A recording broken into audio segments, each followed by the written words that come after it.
நடிகை கிளதமியிடம் நில மோசடி, பாஜக பிரமுகர் அழகப்பன் மீது பாய்ந்த குண்டர் சட்டம். நடிகை கௌதமியிடம் நில மோசடியில் ஈடுபட்ட பாஜக பிரமுகர் அழகப்பன் மீது குண்டர் சட்டத்தின் கீழ் நடவடிக்கை எடுத்து சென்னை காவல் ஆணையர் சந்தீப் ராய் ரத்தோர் உத்தரவிட்டுள்ளார்.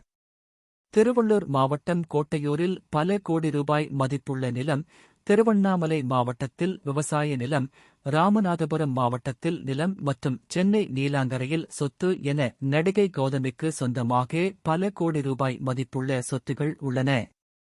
இந்த சொத்துக்களை விற்பனை செய்து மோசடி செய்ததாக பாஜக பிரமுகர் காரைக்குடி சி. அழகப்பன், அவருடைய மனைவி நாச்சாள், மகன் சிவா, மருமகள் ஆர்த்தி, உறவினர் பாஸ்கர் மற்றும் கார் டிரைவர் சதீஷ்குமார் ஆகியோர் மீது நடிகை கௌதமி சென்னை மத்திய குற்றப்பிரிவில் புகார் அளித்தார்.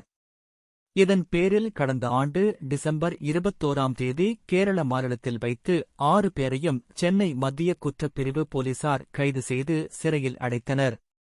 இந்த நிலையில் இந்த மோசடி வழக்கில் முக்கிய குற்றவாளியான அழகப்பன் மீது குண்டர் சட்டத்தின் கீழ் நடவடிக்கை எடுத்து சென்னை காவல் ஆணையர் சந்தீப் ராய் ரத்தோர் உத்தரவிட்டுள்ளார்.